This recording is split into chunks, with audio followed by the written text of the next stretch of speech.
Olá, seja muito bem-vindo.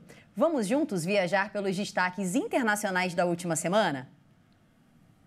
A gente abre essa edição com uma boa notícia.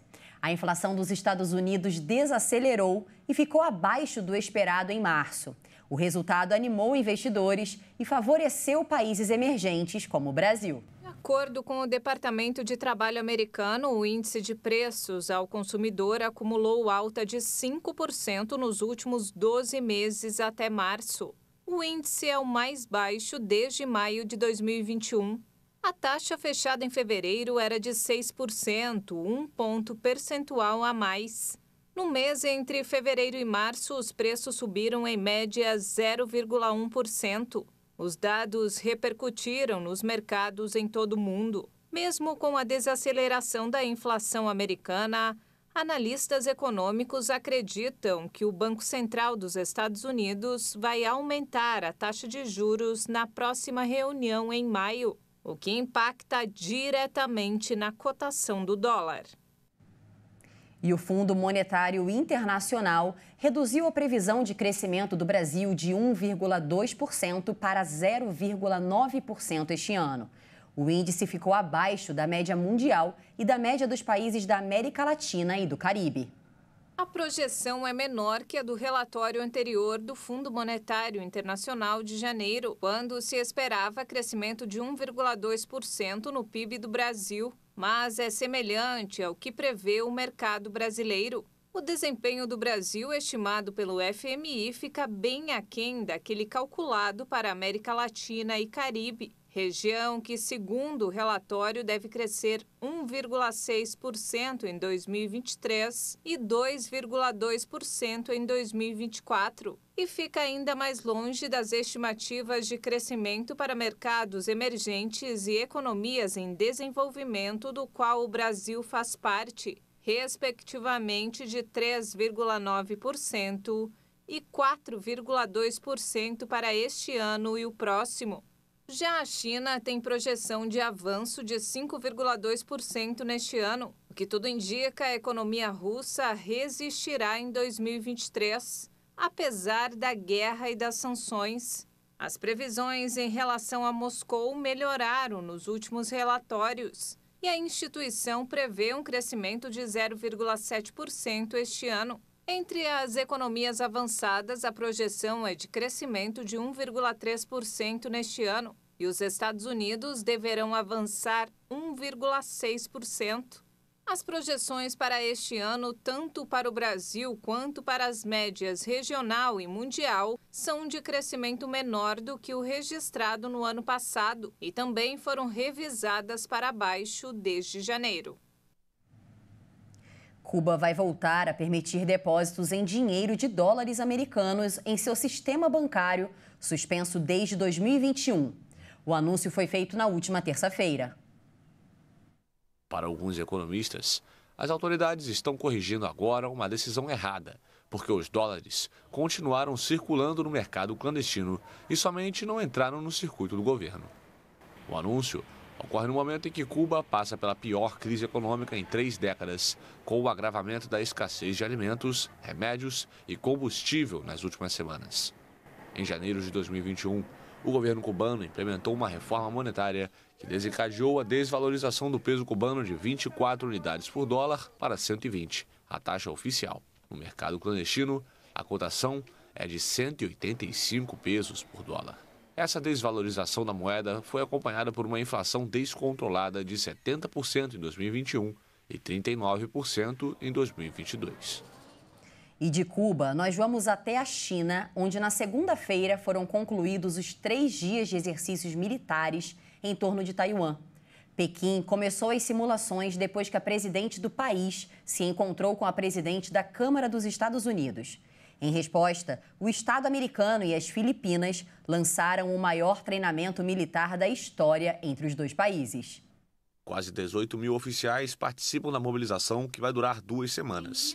Pela primeira vez, exercícios de fogo real estarão incluídos nas atividades do disputado Mar do Sul da China, reivindicado quase inteiramente por Pequim.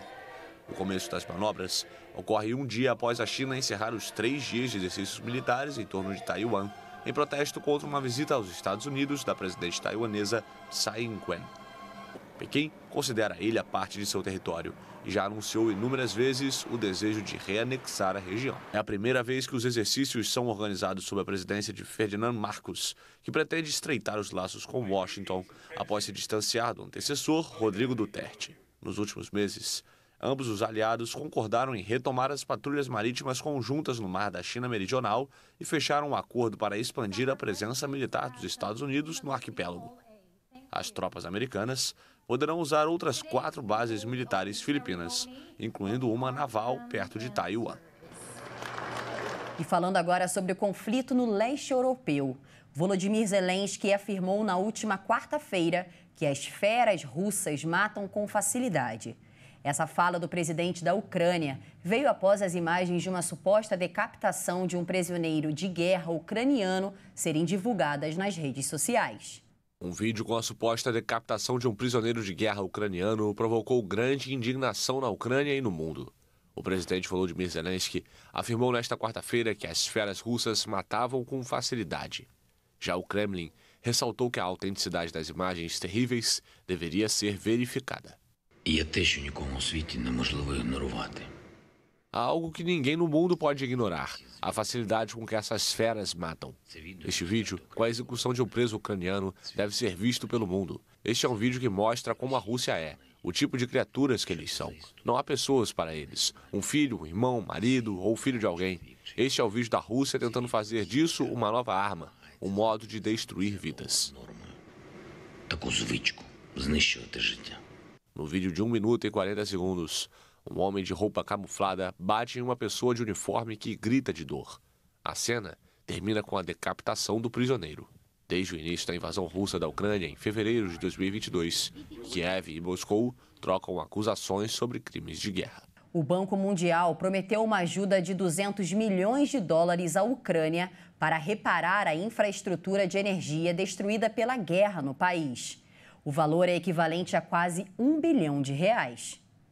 Esse valor equivale a quase R$1 bilhão. O anúncio foi feito durante uma reunião de autoridades do país devastado pela guerra, com líderes da instituição financeira em Washington. Os ataques russos danificaram mais de 50% da infraestrutura de energia da Ucrânia. O Banco Mundial mobilizou mais de 23 bilhões de dólares para a Ucrânia desde o início da invasão russa, em fevereiro do ano passado. O Banco Mundial, as Nações Unidas, a Comissão Europeia e a Ucrânia estimaram em um estudo recente que o país precisará de cerca de 411 bilhões de dólares para recuperação e reconstrução, uma quantia que provavelmente continuará aumentando enquanto o conflito perdurar. E nos Estados Unidos, o presidente Joe Biden disse que vai aguardar para anunciar oficialmente uma possível reeleição à presidência do país. Fontes da Casa Branca confirmaram que a decisão já foi tomada e agora estão sendo alinhadas as últimas decisões sobre a campanha para a reeleição de Joe Biden. O democrata de 80 anos pode competir mais uma vez ao cargo com o ex-presidente Donald Trump, que já anunciou que vai se candidatar às primárias do Partido Republicano. O país vai realizar novas eleições presidenciais em 2024. Em 2020, Biden derrotou Trump, que contestou o resultado e encorajou apoiadores a invadirem o Congresso norte-americano, que ocorreu em janeiro de 2021. O bilionário Elon Musk esteve em alta na última semana. Depois de avançar nas pesquisas de inteligência artificial, Musk disse que administrar o Twitter tem sido muito doloroso e uma montanha-russa. O bilionário americano admitiu que a gestão da rede social tem sido como uma montanha-russa e que houve muitos erros 6 meses depois de ter comprado o microblog. Musk, que pagou cerca de 233 bilhões de reais nos valores da época pelo Twitter, disse que apesar dos erros, tinha a impressão de que a empresa ia no caminho certo. O proprietário da Tesla e da SpaceX destacou também que os anunciantes estavam voltando à rede social.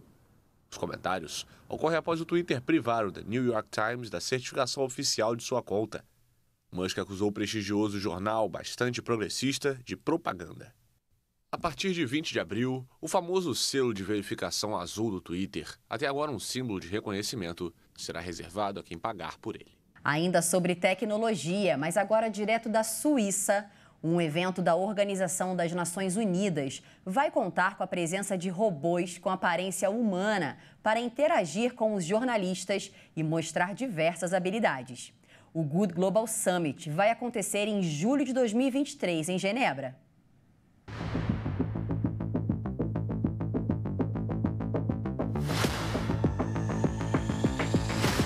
Os robôs humanoides são embaixadores da inovação para o Programa de Desenvolvimento das Nações Unidas. A maioria deles já tem até nomes, como Nadine, Grace e Sofia, que além de tirar as dúvidas dos jornalistas presentes, vão mostrar também as suas habilidades no combate a incêndios, distribuição de ajuda, prestação de cuidados à saúde e no manejo da agricultura sustentável em evento da ONU.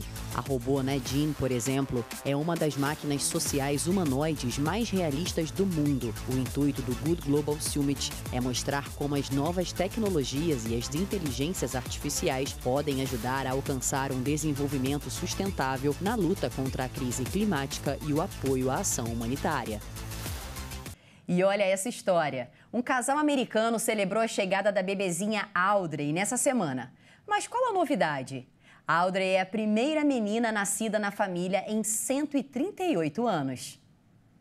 A pequena Audrey chegou à família Clark para quebrar a predominância masculina. Os pais da menininha, Caroline e Andrew Clark, contaram que ficaram surpresos com a revelação do sexo do bebê.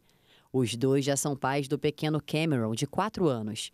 Caroline disse que quando soube da história no começo do namoro ficou confusa, porque ela inicialmente queria uma menina, mas com a baixa possibilidade na linhagem direta de Andrew, só havia 50% de chance. O anúncio foi feito através de biscoitos personalizados no chá revelação da família em 2022. Desejamos muita saúde à pequena milagrosa Audrey. E agora, direto ao espaço, a NASA está preparando uma nova viagem a Marte. Dessa vez com a tecnologia a seu favor.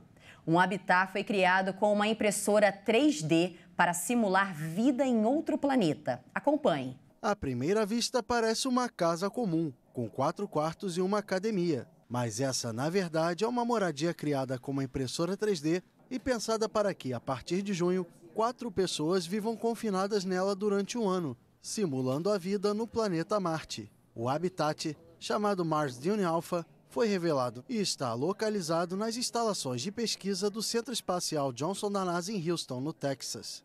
Aqueles que lá residirem vão ajudar na preparação para uma futura missão no planeta vermelho.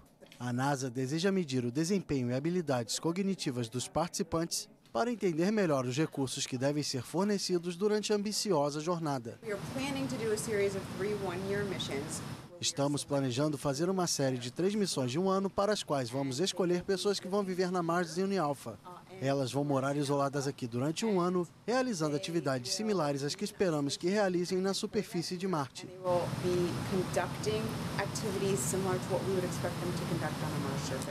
A casa de 160 metros quadrados inclui uma fazenda vertical para cultivo de vegetais, uma sala dedicada a procedimentos médicos, uma área de relaxamento e estações de trabalho. Há também uma porta que leva a uma área de simulação do ambiente marciano. No chão de areia vermelha se encontra uma estação meteorológica, uma pequena estufa e uma esteira para atividades físicas, onde os voluntários caminharão suspensos por correias. Os nomes dos voluntários ainda não foram divulgados, mas não serão astronautas. Os selecionados vão estar sob estresse regularmente, a exemplo de restrições de água e falhas de equipamento. E antes de encerrar, olha só, você já imaginou ter um bichinho de pelúcia personalizado do seu amigo de 4 patas? Pois é, isso já é possível nas Filipinas, onde um fabricante de brinquedos cria réplicas dos animais de estimação e ajuda os tutores a eternizar a imagem de muitos que já partiram. O homem de 48 anos de idade fundou a fábrica dos ursinhos de Pampanga com a intenção de produzir clones realistas de cães, gatos, hamsters, coelhos e outros bichinhos falecidos. Então, a ideia de clone surgiu para minimizar uma tristeza pessoal. Eu tinha este Golden Retriever, uma fêmea. Eu a amava muito e ela faleceu em 2019. Como eu fazia brinquedos de pelúcia na época, perguntei ao meu modelista como forma de lembrar meu amado animal de estimação. Você pode tentar fazer um clone realista dela? Com sua equipe de 20 funcionários, Ten recebe pedidos locais e internacionais de bichinhos de pelúcia. Os clientes enviam detalhes e medidas do animal em fotos e vídeos como referência. A silhueta da pelúcia é inicialmente desenhada em um pedaço de papelão e depois de costurado o tecido e preenchido, a pele sintética é retocada para recriar as cores e marcas do animal de estimação. O processo leva em torno de 20 a 30 minutos, dependendo da complexidade do pet. Os valores das réplicas custam cerca de $65, o equivalente a R$350, de acordo com o tamanho e a quantidade de detalhes envolvidos. Para Jajá Lazarte, a réplica ajuda a lidar com a ausência física do animal de estimação. Diminuiu a sensação de saudade porque agora podemos ver que ele está aqui. Embora as memórias dele sejam vivas, é muito melhor ver algo que realmente se parece com ele.